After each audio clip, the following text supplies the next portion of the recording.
بسم اللہ الرحمن الرحیم۔ السلام علیکم 3 کلاس، امید ہے آپ سب ٹھیک ہوں گے اور اپنا لیکچر بھی اچھے سے پریپیئر کر رہے ہوں گے۔ آپ سب اپنی اردو کی بک کھولیں، 27 پیج ہے، چیپٹر کا نام ہے وعدے کی پابندی۔ لاسٹ ہم نے اس کی ہاف ریڈنگ کی تھی، آج ہم نے جو رہ گیا وہ کریں گے، ٹھیک ہے۔ ہم نے لاسٹ ریڈنگ میں یہ پڑھا تھا کہ حضرت عمر فاروق رضی اللہ عنہ کے پاس 2 لڑکوں نے ایک آدمی کو لایا، ٹھیک ہے، اور اس آدمی کا کہہ رہے تھے کہ اس نے ہمارے باپ کو قتل کیا ہے۔ تو حضرت عمر نے اس شخص سے پوچھا کہ کیا واقعی تم نے اسے قتل کیا ہے اور تم جانتے ہو کہ اس کی سزا کیا ہے؟ تو اس سے کہا تھا حضرت عمر نے کہ تمہیں بھی قتل کر دیا جائے گا۔ تو اس آدمی نے کہا کہ میں سزا جھیلنے کے لیے تیار ہوں، لیکن پہلے آپ مجھے تھوڑی سی مہلت دیں، کیونکہ میرے پاس ایک امانت ہے تو میں اسے واپس کرنا چاہتا ہوں۔ تو پھر انہوں نے کہا تھا کہ ضمانت کے طور پر تم جسے چاہو وہ چن لو، ضمانت دے کر پھر تم چلے جانا، ٹھیک ہے۔ پھر اب وہ شخص سب کی طرف دیکھ رہا تھا کہ کون ضمانت لے گا۔ اب ہم آگے پڑھتے ہیں۔ انہی لوگوں میں حضرت ابو ذر غفاری، ٹھیک ہے، انہی لوگوں میں حضرت ابو ذر غفاری رضی اللہ عنہ بھی کھڑے تھے، ٹھیک ہے۔ جو کافی لوگ جمع تھے نا، ان میں حضرت ابو ذر غفاری بھی تھے۔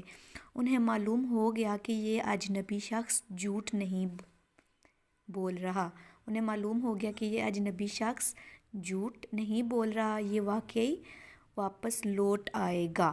وہ اس اجنبی شخص کے پاس کھڑے ہو کر کہنے لگے، اے امیر المومنین، اگر یہ شخص 3 دن بعد واپس نہیں آیا تو میں اس کی جگہ سزا بھگتنے کے لیے تیار ہوں۔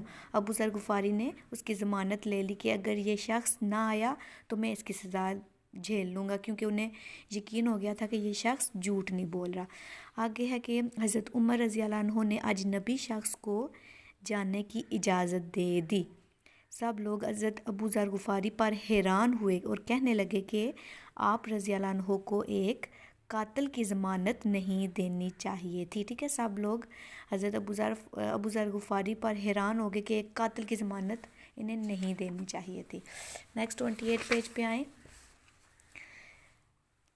وعدے کے مطابق جب تیسرا دن آیا، ٹھیک ہے، جب تیسرا دن آیا سب لوگوں کی نظریں اجنبی شخص کا راستہ دیکھ رہی تھیں، ٹھیک ہے، سب لوگوں کی نظریں اجنبی شخص کا راستہ دیکھ رہی تھیں مگر وہ نظر نہیں آیا۔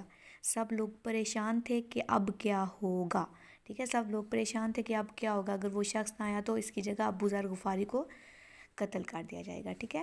اتنے میں دور سے گرد اڑتی ہوئی دکھائی دی، ٹھیک ہے، گرد کہتے ہیں مٹی کو۔ اتنے سے دور سے گرد اڑتی ہوئی دکھائی دی، رفتہ رفتہ دور سے ایسے دکھائی دیا کہ ایک نوجوان بھاگتا ہوا آ رہا ہے، ٹھیک ہے، گرد اڑتی ہوئی دکھائی دی اور ایسے لگا جیسے کوئی نوجوان بھاگتا ہوا آ رہا ہے۔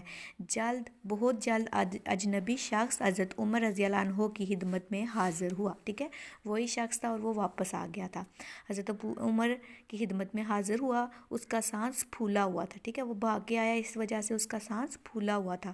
اسے دیکھ کر سب لوگ حیران ہوئے، ٹھیک ہے، اسے دیکھ کر سب لوگ حیران ہو گئے تھے کہ یہ واپس آ گیا اپنی سزا کے لیے، قتل ہونے کے لیے واپس آ گیا ہے۔ حضرت عمر رضی اللہ عنہ نے دونوں لڑکوں کو بلایا اور ان سے پوچھا، کیا اب بھی تم اس شخص سے بدلہ لینا چاہو گے؟ کیونکہ اس نے وعدے کی پابندی کی تھی، واپس آ گیا تھا 3 روز کے بعد، ٹھیک ہے۔ حضرت عمر نے پوچھا کہ اب بھی تم اس شخص سے بدلہ لینا چاہو گے؟ اگر ایسا ہے تو یہ حاضر ہے، تم اسے قتل کر کے اپنے باپ کا بدلہ لے سکتے ہو۔ دونوں لڑکوں نے کہا، امیر المومنین، ہم نے اسے وعدے کی پابندی کرنے پر اپنے باپ کا خون معاف کر دیا۔ ان دونوں لڑکوں نے اس آدمی کو معاف کر دیا، کیوں؟ کیونکہ اس نے وعدے کی پابندی کی تھی، اپنا وعدہ جو کیا تھا اس نے پورا کیا تھا۔ تو ہمیں بھی چاہیے کہ جب کسی سے وعدہ کریں تو پورا کرنا چاہیے، ٹھیک ہے۔ آپ نے گھر میں اس کی ریڈنگ کرنی ہے اچھے سے اور اپنے پیرنٹس کو بھی سنانی ہے، اوکے، اللہ حافظ۔